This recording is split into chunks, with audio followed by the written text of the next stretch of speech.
Hello first. Whoops. Okay, so we're going live anyway. I'm going to remove that. Okay, LinkedIn won't let me in. Don't ask about it. It's a whole thing.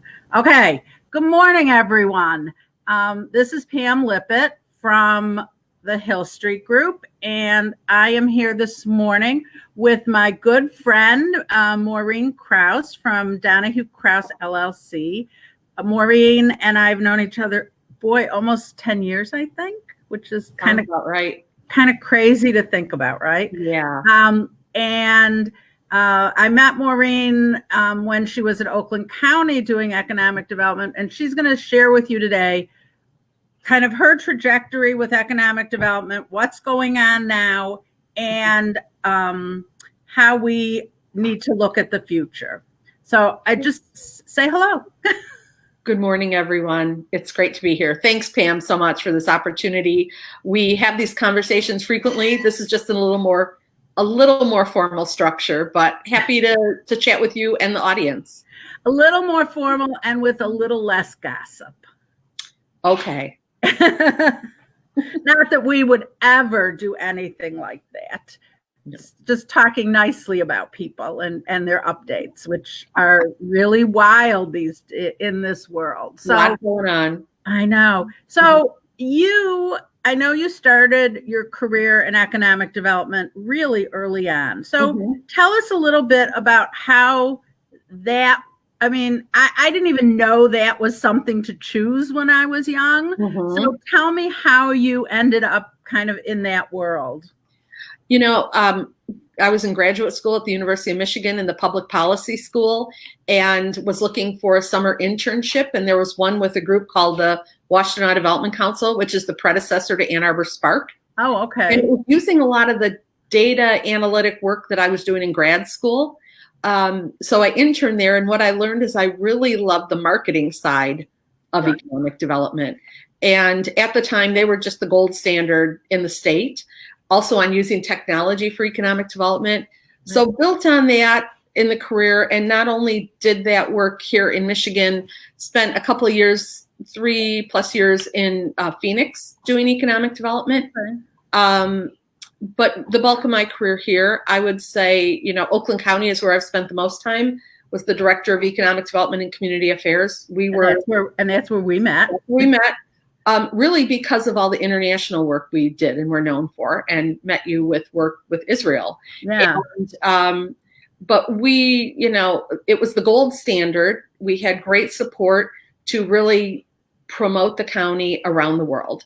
Oakland County has over 1,000 foreign firms right now. International economic development is very expensive. It's very long-term. And it's also, to the appearances of many, very sexy, but it's really hard work. Those of us who are on a trade mission know that. I've done over 60 trade missions around the world. Wow. Including Israel, but really around the world. And but I love that work. I love learning about different cultures and talking to them, telling the story of our assets, and then making the connections.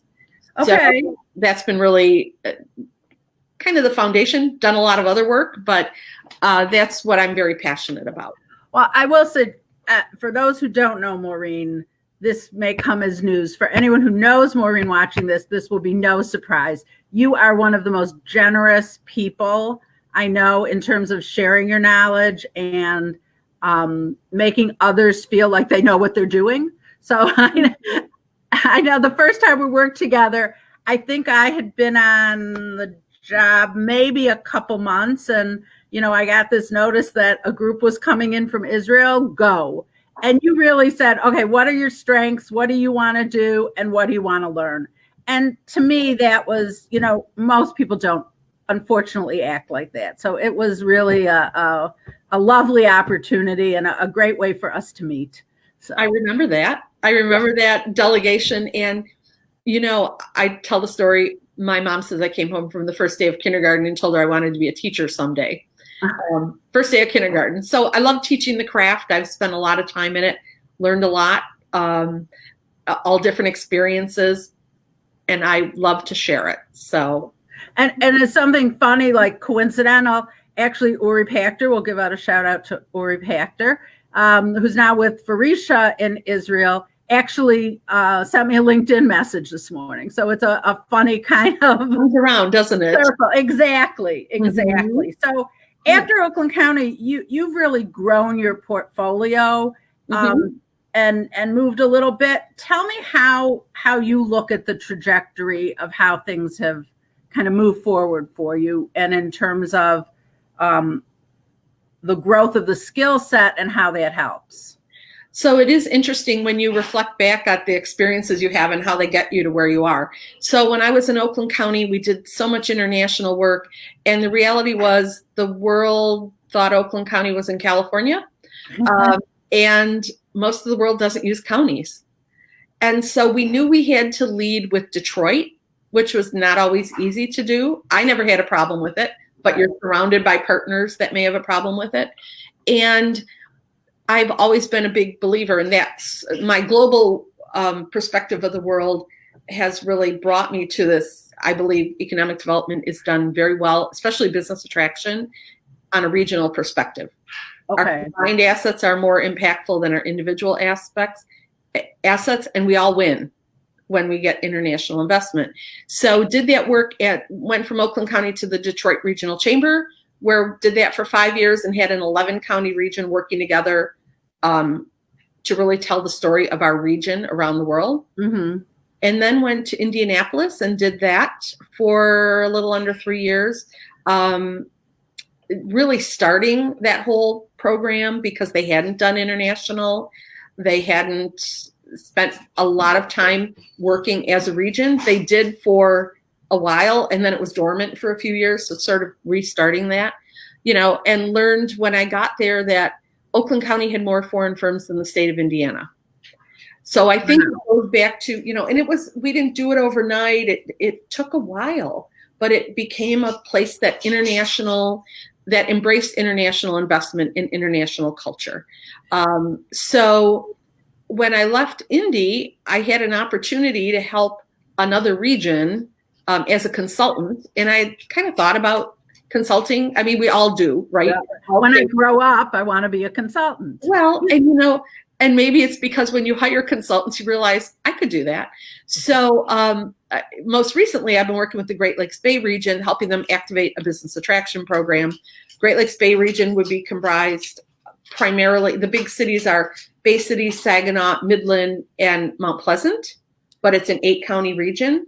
And probably people hadn't heard of that region before a few weeks ago, but it seems to be worldwide knowledge now. Well, the floods in Midland were devastating, but boy, oh boy, and I talk to them all the time about this.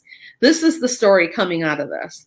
The way the communities responded. I mean, it's kind of gotten buried in so many other, earth-shattering events. I mean, COVID, and quite frankly, the past couple of weeks with the, tensions and the, protesting. The flooding was buried in there. It was a 500-year flood. Not only were 10,000 people evacuated, but there were a lot of people who weren't, but may have had 8 feet of water in their basements and sewage that they're dealing with. So, the story I take out of this, because Midland and the region is still a great place, but it's like, how did you respond to this? That's your story right now. Because you can talk to any business around the world about coming here, and the first thing they're going to Google, the first thing they're going to find when they Google is floods. Right. So let's try to talk about first of all, the whole region wasn't flooded, right? Right. But how did this community respond? So the organization I've been working with, they got a call that they needed personal products like, toothpaste and shampoo or whatever. Sure. In 48 hours, we had over $15,000 donated cash or product that we had available to the residents there who had been displaced, and extra money. So then we said, what else do you need? We need box fans. You don't think about it. So we went out and bought a bunch of box fans. But the way this community can respond and react quickly, evacuating 10,000 people sorry about that. Is that the new puppy? He has a big voice. That's the new rescue dog who I think just saw a squirrel. someone will come and get her shortly. That's okay. This is the world we live in now, right? It is. And hopefully soon someone will be running to get her. She is not fond of UPS truck drivers or squirrels. So anyway. So she is in favor of buying local. She would be a poster child for that, I think. Last week, the UPS truck driver left a milk bone on a package, which was hilarious. Oh, that's very sweet. And I'll point out, she's wagging her tail the whole time. So it's not that she's really mean. She just has to be. Okay, so what were we talking about? We were saying the response is equally important to is the most important thing for moving forward, and how you kind of frame that response. Right. And, all communities need to tell their story, but here's what you can't do is only tell your best, things. It's sort of like when I was in Phoenix, we said, well, the average year-round temperature is 72 degrees. Well, yeah, that includes the middle of the night in December. Right. So I was going to say 72. When's it exactly 72? In the middle of the night in December. And so, but really communities need to own their story, good and bad, and say how they responded to it. Right. Because now the knowledge we have at our fingertips for anyone is you can't hide, nor should you hide. I think no community is perfect. So it's just important to talk about, what are these issues we had or a problem we had? How do we address it? For example, I think a great story coming out of Detroit right now is the work that has been done over the past 5, 6, 7 years between the mayor and the chief of police and the faith community and the business leadership and the residents. There's been no looting in Detroit. There have been a lot of protests, very peaceful protests, right?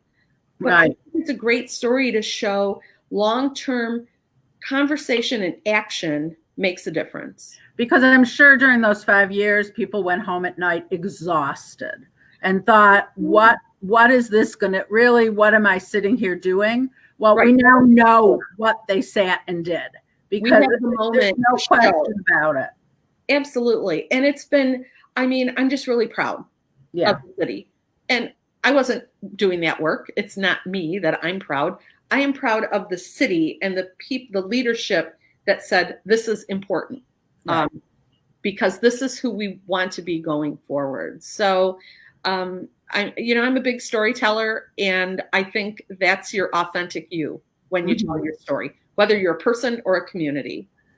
So, Michigan depends on obviously a lot of not only the foreign companies here, but people going back and forth between here and their home bases. So that's going to be an interesting thing, how that kind of pans out as we move forward. What becomes normal on Zoom versus when people have to get on an airplane. And it'll be interesting to see how that happens, what the upshot of all this is.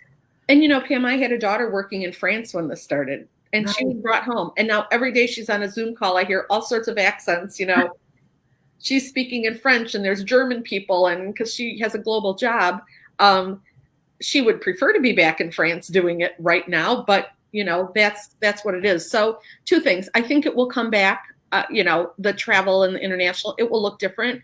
I don't know that I'm looking forward to being on a 12-hour flight anytime soon. But we have learned the value of communicating differently and having those one-on-one conversations. I just got off a call with someone in Detroit that I've literally never met in person. And that was our first meeting.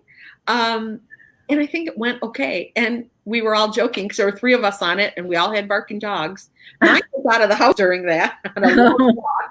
But, it's I am also a firm believer in making a personal connection with people from a business perspective. I want to know what their kids are like. I want to know if they have a rescue dog, Right. It's given us that window of really understanding people in a different way. Pam knows I was teasing her before this. Do I need to be wearing a suit, Pam? And I laughed. She did. But, this is who we are as people, and that helps us in that trust building for our business relationships. Right. And you also know the difference of different cultures and how you dress for different cultures. Absolutely. I mean, there's so many protocols involved in this kind of work. I remember when I went to Israel with Governor Snyder, and his team had he never wore a tie. That was like his thing. But his team made him bring one tie and one jacket. I think he had jackets with him, but one tie. They just made him do it. And he actually wore his tie to meet with the prime minister. So he was happy with that. But that was the only time, in the trip.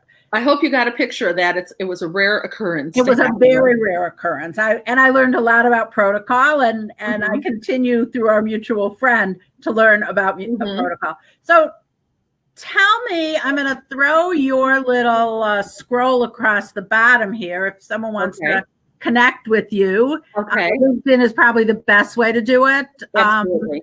And your email address is on LinkedIn. Yes, so I know that if you hear this or you hear a recording, feel free to connect with Maureen. Tell me what your dream clients kind of look like. Like, what could we do to help? I mean, right now, what I've been doing is really fun. Going back to my mom said I wanted to be a teacher since my first day of kindergarten. I've been working primarily with communities, teaching them how to activate economic development strategies. I might not be the best person to hire to write an 80-page strategy. I'm not sure if that's true. Well, I like to execute on good strategies. Okay. Be more the action part. I want to base my work on strategy and data and be very thoughtful about it. I think that's really important. But I like the action part of it. Let's do it. And that sense of urgency. And sometimes communities, I've always said I'm like the last chapter of every strategic plan. How do we actually get this done? And so that's been really fun. That's a lot of what I've been working on. And then there's that little sidebar. So I've literally worked on hundreds of projects from around the world that have located in the Detroit area, the Phoenix area, and the Indianapolis area. I've worked with companies and talked to companies about helping them do that as well. So let's say you're a French, auto supplier and you want to set up a 20-person operation here. What do you need to do to get that done? Okay. I actually know all the steps and know all the people to get that done. And not just in the Detroit area, but really, I'm on the board of the International Economic Development Council, which has really allowed me to get to know economic developers like me around the country. That's interesting. It's a network, right? And knowing who to call. None of us charge for our services in economic development. As a consultant, I do. Right. But and you, as you should. Yes, and you'll never become independently wealthy as an economic developer either. But I have that network around the country. Our job is to have companies make the best decisions, because the best decisions lead to the best success. Well, not only that, if you don't have the end goal in mind of the company being successful, you're really kind of cutting yourself off at halfway through, because if they're not happy, they're not recommending you, they're not putting their faith in you moving forward. There's growth of companies if they're successful, and that, those are things that are important. I know when I work with different people who came in and they said where they were moving, and I said, this is good. Let's also consider why these other areas are good. Let's do a real look through of what's going to make you happy in the end. You want to give all the best possibilities for them to make the best decision. Yeah. And that's what we are. We're the facilitators. So companies make the best decisions. If they make the best decision, they will stay and grow. If they make a bad decision, they're not going to last very long. Exactly. And, we all talk about our circles of influence that we have. Businesses have them as well. If you have one business who has a bad experience, they might mention it to their friends. So it's really important to have them make the best educated decision, and we facilitate those conversations. Okay. So when we talk about that, someone gave us a thumbs up. I don't know who it was though. Oh, my friend Cheryl Alpern, who I did a different spotlight on small business. She does. I'll give her a plug. She does. She owns a driver's ed school, which is has been quite a challenge for hang in there. It'll get better. Right. Well, right now she's limited to 10 in a class, but that includes her. So she has to drop her classes from 30 to 9. Yeah. But it's good because the kids aren't clamoring for driver's ed at all. Well, and I hate to say it, but I filled my car up with gas on March 13th and it's still on the same. No, I was being facetious. These kids are desperate. Oh, really? To get their level 1. Well, first of all, it's smart for them because if they get their level 1 license and they can then go out and drive with their parents, right now the roads aren't crazy busy. That is true. And I've been through that with 2 kids, so I understand that whole dynamic. Right. So she's opening up now. So that's just a plug. So that's what I'm trying to do. I'll just talk for a second. That's what I'm trying to do right now is throw a spotlight on the businesses. We hear that term small business, and that's one of the things. I'll throw my little banner up. One of the things that's interesting to me is that there isn't a different a different name for like a micro business, because small business is considered under 500 people. So look around your room. I've got the dog. No, we're both far away from the 500 people. Yeah, it'll have to be a little different setting than what we have. But. Right. And the people and the companies with 500 people have many, many different resources than the people with 2 or 5 or 10. So I'm really pitching for a micro business title, which sits there but isn't really used. So that's what I'm trying to advocate for at the moment. Yep. I've always worked with a lot of startups, so this is an opportunity for startups to make their mark. There's room for growth. You have great experience not only in the work you've done, especially with connecting a lot of, I think, tech and innovative companies from Israel to markets here, but then in your own personal experience. So that's great to have that understanding. And we all know that you can do really well and be very successful and be very fulfilled and impactful as a solo or a micro business. Exactly. So I owned a micro business for 30 years already in the mailing business. Yep. I mean, I still do mailing work, but it sadly the world has changed a bit, though. Well, you're pivoting, and that's what's important. And it's a lot easier for a micro business to pivot than it is for a 500 or 10,000 person business. Exactly. So how's your business plan going? Because mine's not going anywhere. So different than what it was, right? I mean, exactly. People aren't reevaluating, no matter what size, what they thought they were going to do on January 1 versus the reality today. And it could be something. I was talking to a caterer who had a really lucrative catering business for events. And I said, you know what? You have some pretty high-end clients.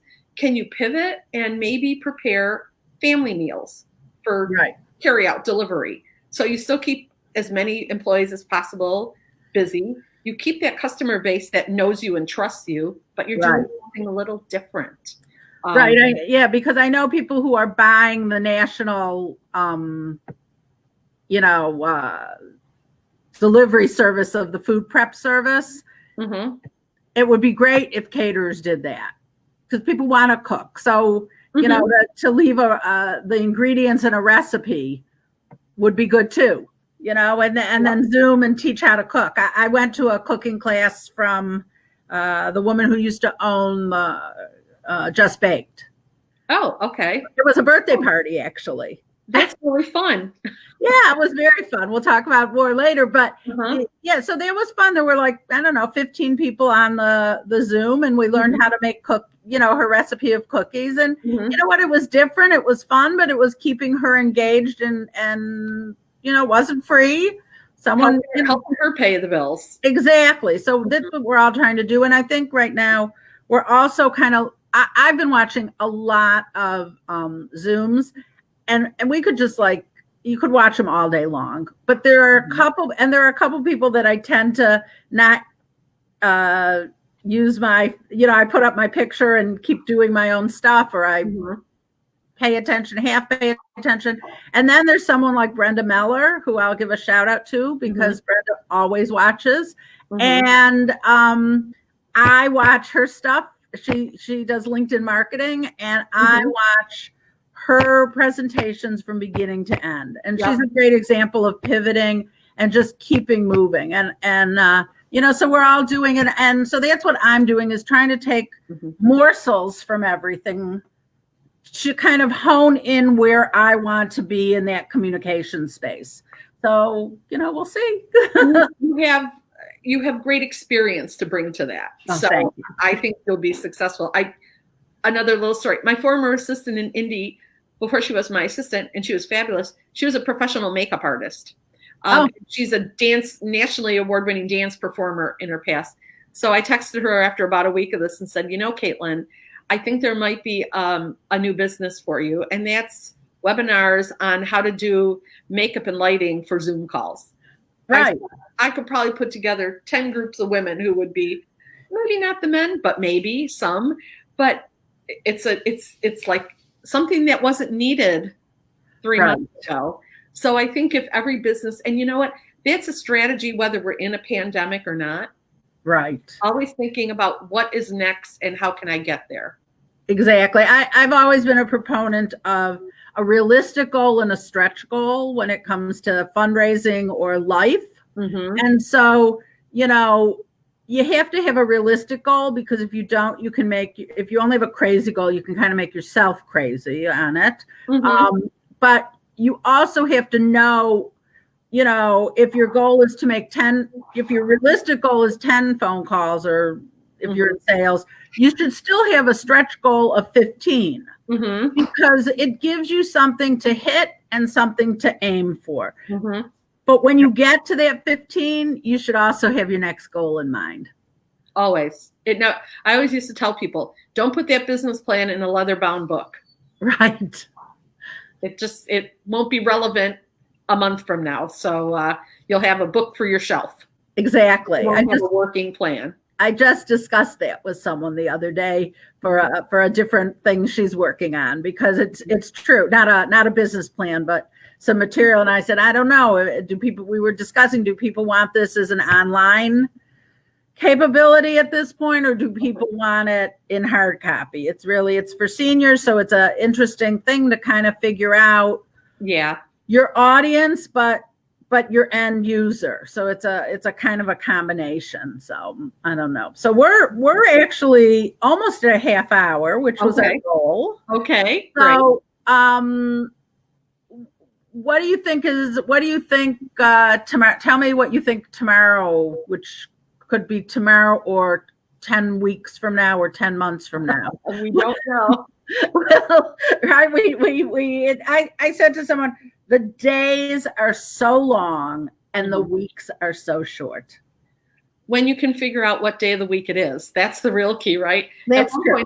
At one point in this, I said to the family, we need to paint one whole wall in this house as a calendar, so we can be reminded every day what day it is. That's been kind of crazy.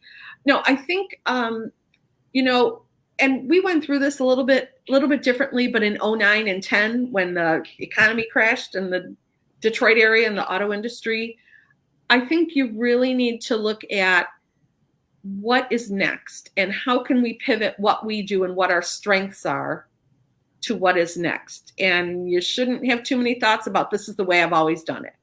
Right. It's going to be different. And, the people who embrace that change and who think creatively about taking their skill set and their company's offerings and pivoting into how it will work in the future are the ones who are going to succeed. I can't predict what's going to happen any more than anyone else. I don't know if I'm going to be, sitting in someone's office 2 weeks from now or still sitting in my living room. So I think having that flexibility and you should never be complacent with, well, this is how we've always done it, or it's been good enough. Right. You just can't really think that way anymore. And we'll be successful if we think a little more into possibilities of what the future will look like. Well, I would say that's a perfect way to end this conversation. Wise advice from my friend. And I cannot wait till we can sit across the table from each other and chat. So, we're both people persons, so this has been a little challenging. Right. I have 3 people I've spent a lot of time with who I love dearly, but it's like, I know there's other people out there. So I've heard about it. And we'll find the good things that have happened from Zoom and we'll put those together too. So I think we're going to have a kind of a spliced together life as we move forward. And that's okay too. Technology's we're finally catching up with the technology that was there. So that's great. So I want to thank you again for your time. I know people are pulling for your attention all over the place. So I really appreciate you joining in and talking about economic development and the importance of what's going on here in the state and across the country. So thank you very much. And you are welcome. We will continue offline probably pretty soon. Take care. Yes, Pam. Bye. Bye, everyone. Bye-bye.